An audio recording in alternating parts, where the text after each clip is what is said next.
track of time. Let's stay a while, up close and personal. Hi LDH Sisterhood, my name is Kim Jansen, your host, and I am so excited to have you for our very first LDH podcast. I'm joined by our founder, LeAnne Lamini, South Africa's songbird, entrepreneur, and of course a lover of women collaborating. And we're joined by professional coach, marketing executive, multifaceted Michelle Ashen. I'm so excited to be in conversation with both of you. Thank you for being here. Thank you so much for having us, Kim. Thank you. Now, the one thing we're going to be talking about, Mish, is that time of year. And I think maybe every few months we get to that point, burnout. Just give us a little bit of context. What is burnout? Because I think sometimes we get tired and we think we're burnt out. And sometimes we might be so deep in that burnout cycle that we don't realize that we're burnt out. But what is it? I think it's that moment when you're not present, when you're opening up the fridge door, when you're getting lost in social media, when you're playing the video games and you really don't want to do anything else to self-nurture. It's that sense of escape where what you're doing is not nurturing you in so much as it is the escape or just wanting not to be here. And then it manifests itself in physical symptoms, anxiety, you have a lost sense of feeling, you long for joy, like nothing really excites you, just looking out at the trees or admiring those beautiful earrings and just thinking, wow, look at they're hanging.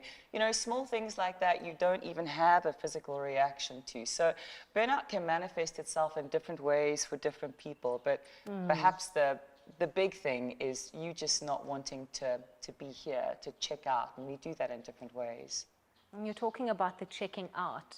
And I think we're very quick, Lee, I think you agree, to ascribe, because now we've got the internet and we can Google and we can find things online. And we're very quick to label stuff without actually realizing that that's mislabeled. How do I know what's the difference between being burnt out and tired? I think that's where you've got to seek professional help. You know, when you start having sensations like the anxiety, the heart palpitations, other physical symptoms, you've got to go and get that diagnosed, because burnout is not just about mentally and emotionally how you're feeling. It shows up in your body. Right. Whether you're picking up weight or you've got a strained heart or you're struggling to recover or you're repeatedly getting sick, it's really important that we proactively take care of our health as opposed to waiting for a symptom to emerge before now we go to the doctor, because that's what they call a pathogenic approach, is you kind of wait for a physical symptom, so you get migraines, and then all of a sudden you realize, oh, okay, maybe I haven't had enough water. So it's best to go and get it diagnosed by a professional. Mish, I would like to ask, so to a woman that's watching and she's just sitting at home, she doesn't know what the symptoms are. What would you say, and she can't really go and seek professional help to get professionally diagnosed. What would you say are some of the red flags, in your opinion, of burnout and not just fatigue and exhaustion? You know, if I think about my own experience, I couldn't feel. I'd watch TV and I'd watch Friends or I'd watch Trevor Noah, and I couldn't really bellyache laugh. Like, I didn't really think that things were that funny anymore. It was this feeling of, what's my purpose? Right. Like, what brings me joy? Right. Not having a hobby. I wasn't creative. There was nothing that actually excited me. I had no capacity to learn anything new. Wow. I didn't find anything amazing, wonderful. If somebody would say, why don't we go to a party and hang out? No, I don't feel like that. Not wanting to be around people, wanting to isolate oneself, going to the bottle, lots of drinking to numb the pain, picking up substances that help you escape, whether it be nicotine or narcotics. All of those things are symptoms of potentially there's something there that you maybe need to explore. Headaches. You're repeatedly getting sick. I mean, I was getting sick all the time. I'd put on a lot of weight. I was a size 42 at one point.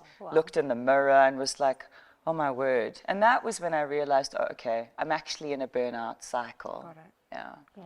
And I remember when you were at that point in your life, very clearly because I'm very lucky Yes, to have her as my yes. coach. But I remember when you were there and you were like, I think you were first diagnosed with depression, and you're like, I'm not depressed. I get up, I go out.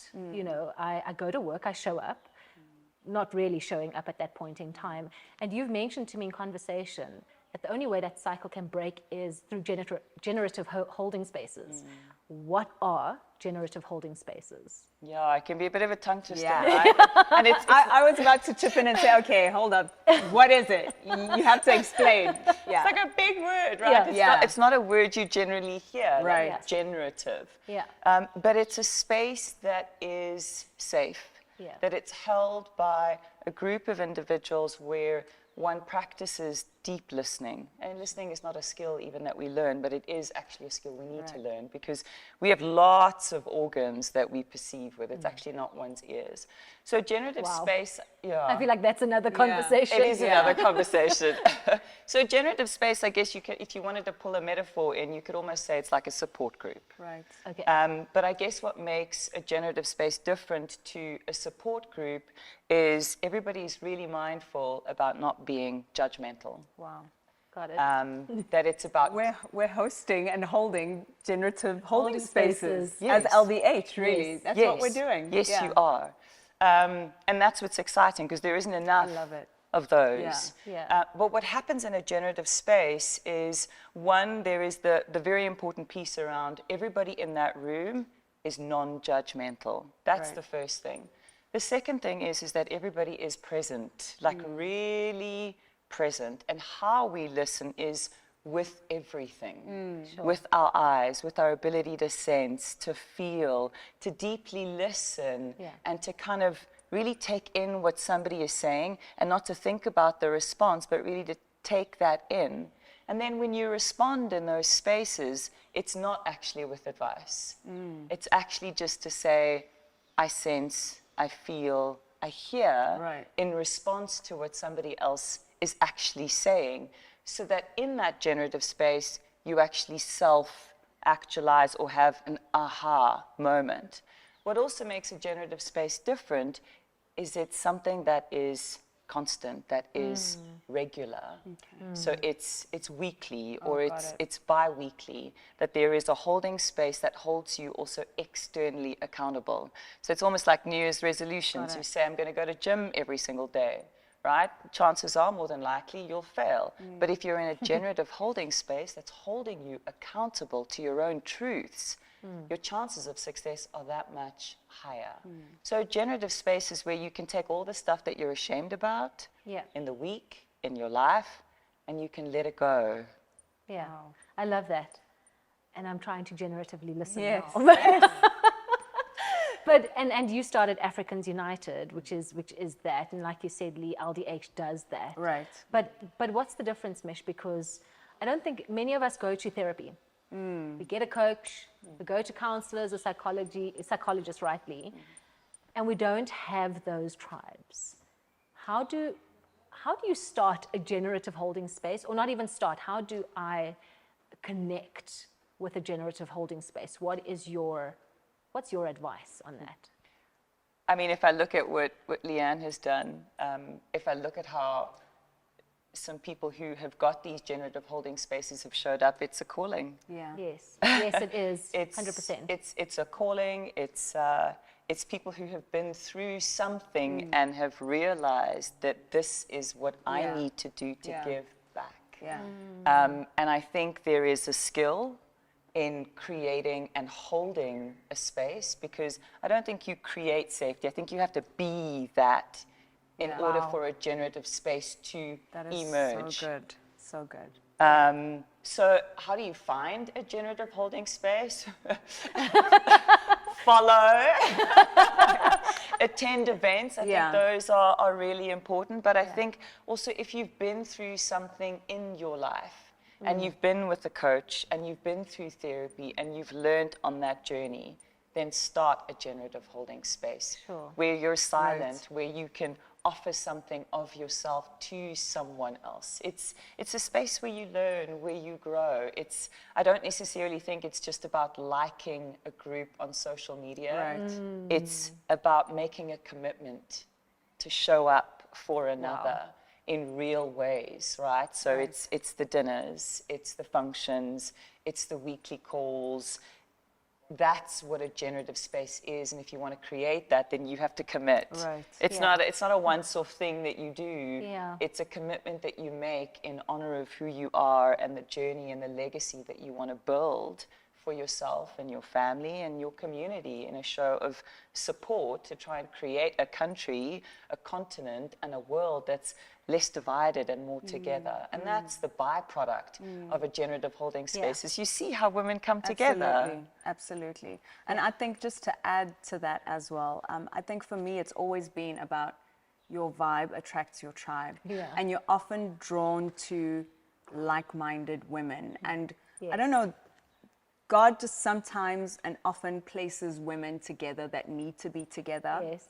And you eventually often find one another. So for me, especially when people ask me, how do I go about finding this group or doing that? I always just encourage women to find a group or a woman that resonates with you. Because we follow the people that we admire, that we like, that we're aligned to, that we connect with.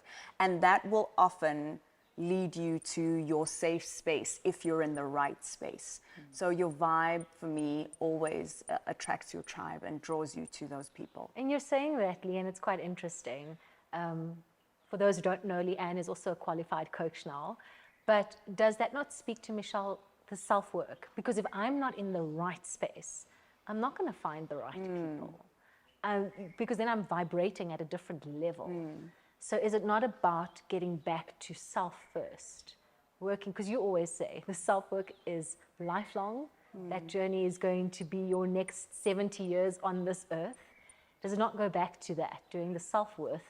And then when you do start vibrating on a different level, that's when you start finding the tribe of people that you want to be connected to. Yeah, I mean, I think you're both talking about some things that are really important. I mean, you spoke about being in the right space, and that's about the one-on-one work.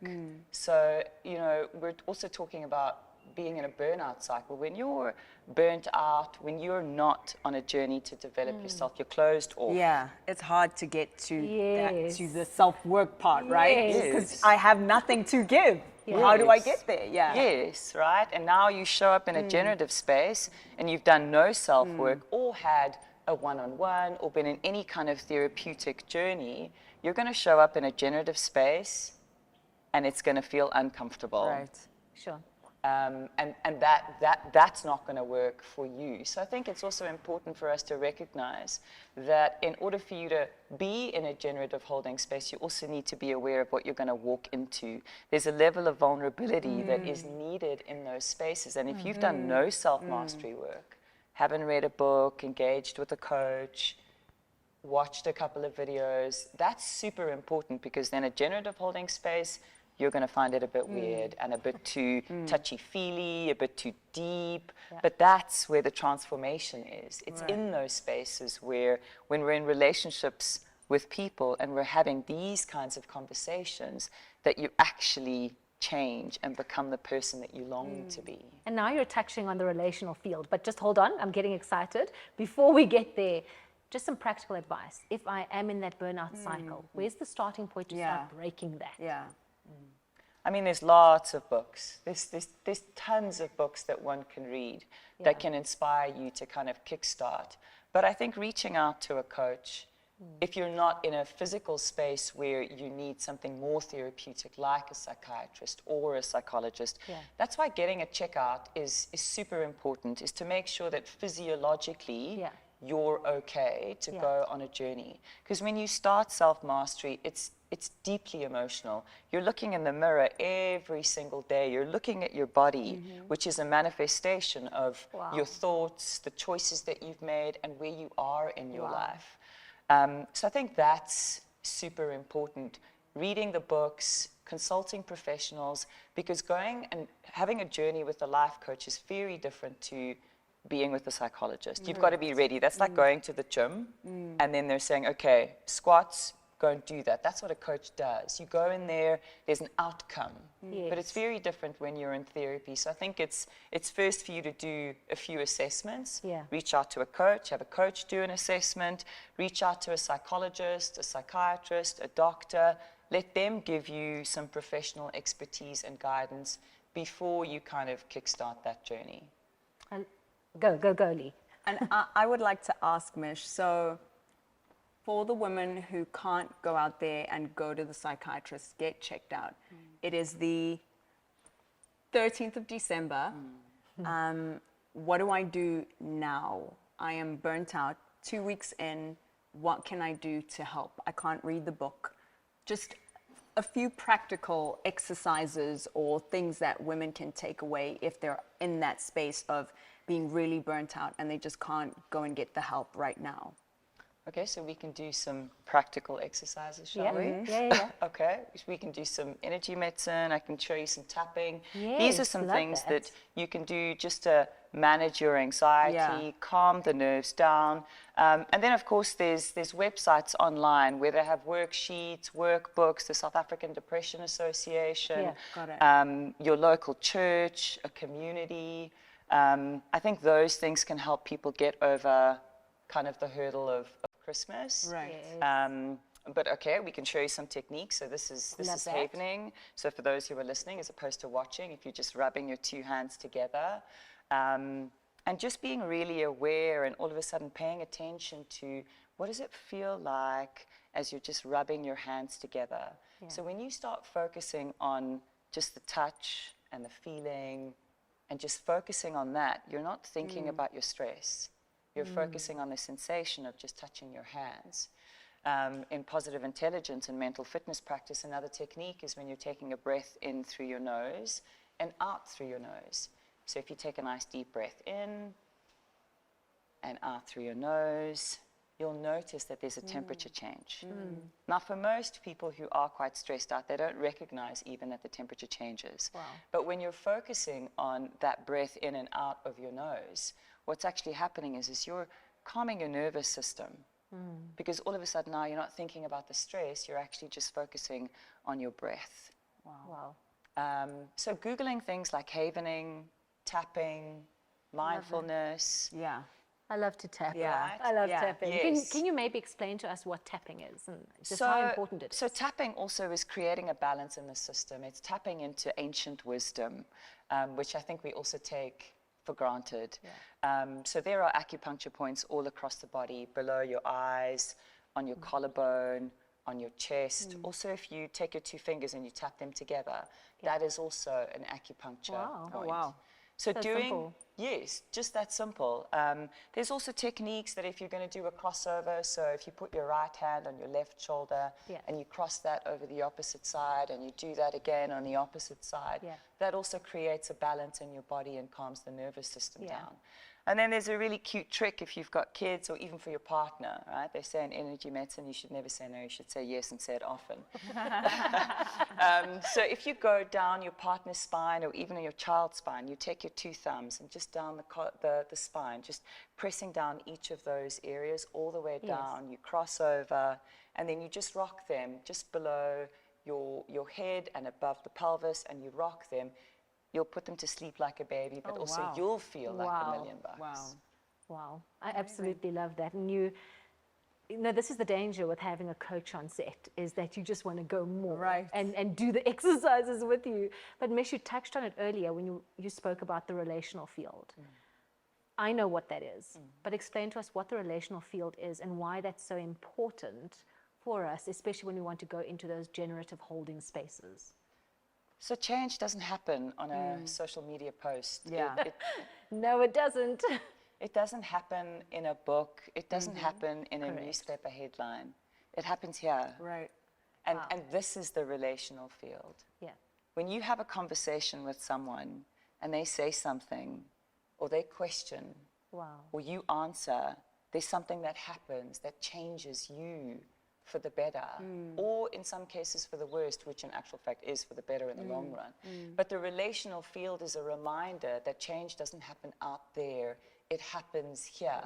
I'm not going to be the same person I was when I walked into this session. I'm going to be different.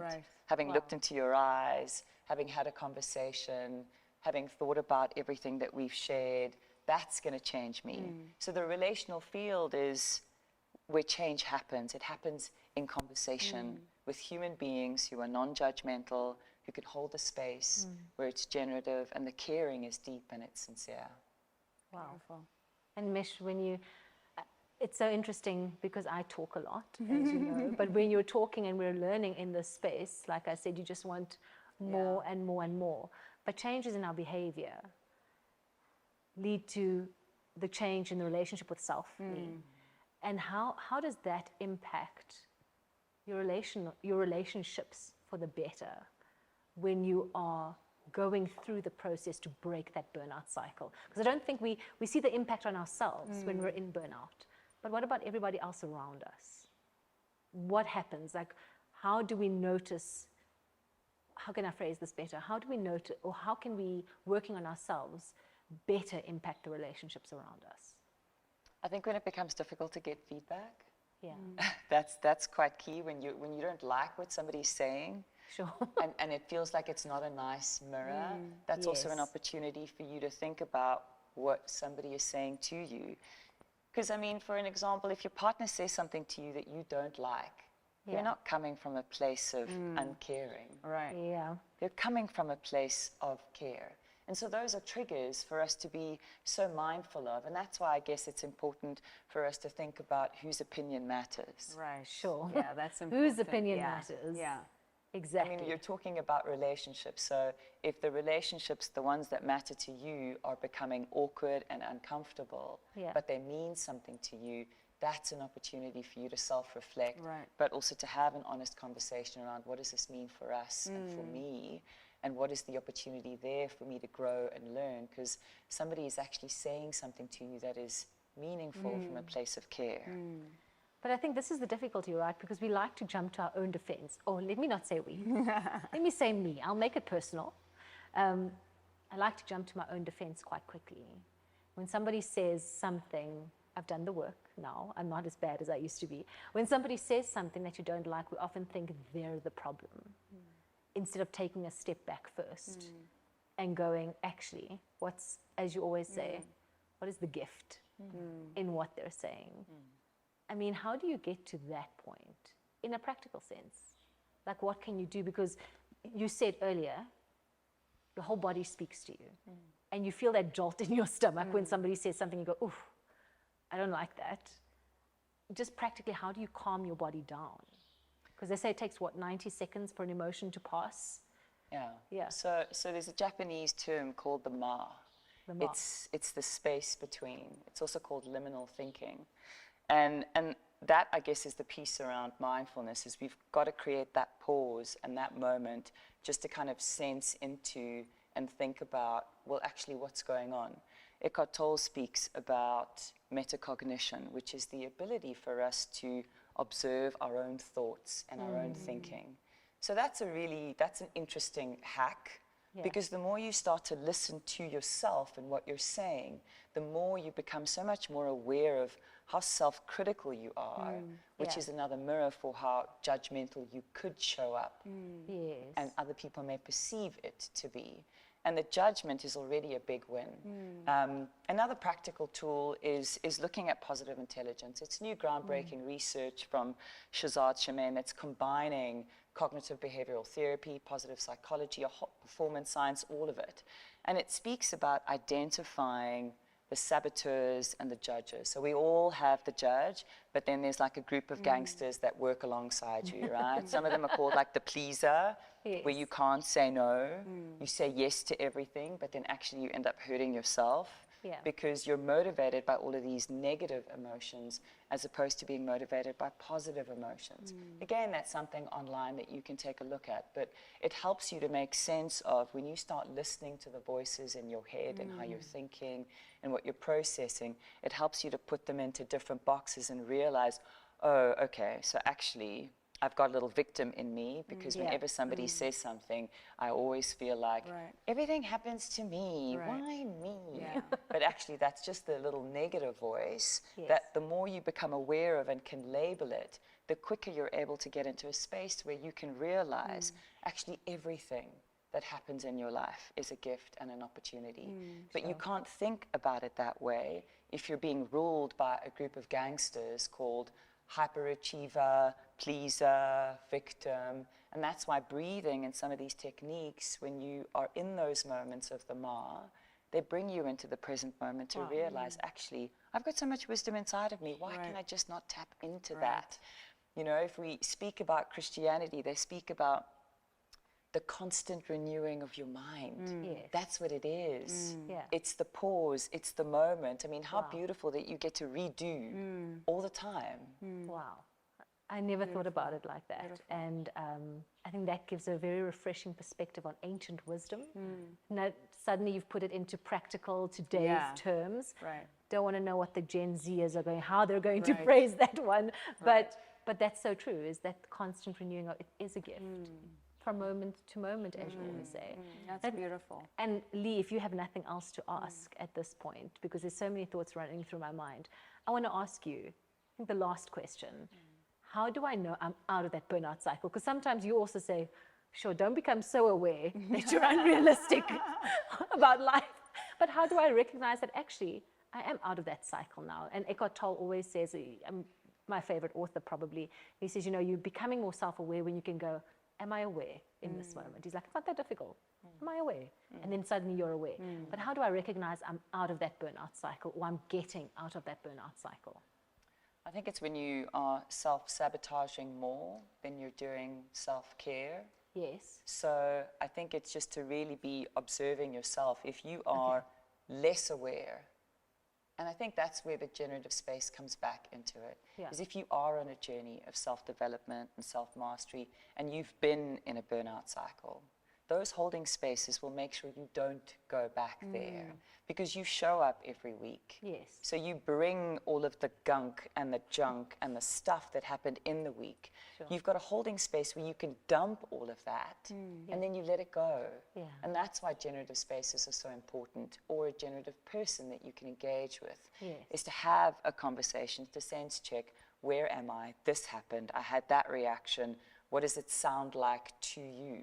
That's why our connections and our relationships with people are so important, because those who are aware, who are on a journey, it's actually a privilege to be in relationship with people like that, because they'll keep you sane and whole, and they'll sustain your self-mastery as well as your burnout. I think that's beautiful. And I think just reflecting on that, Michelle, from the community that you've created, Africans United and LeAnne, of course, our LDH tribe, that's exactly what it is for me, at least, is that I know that I self-sabotage less because I am in relationship with those communities. So thank you.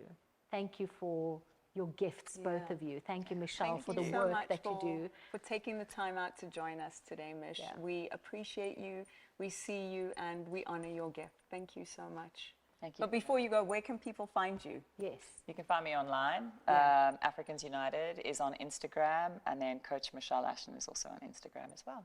Amazing. I will share her with the world. Thank you so much. Thank you. Losing track of time.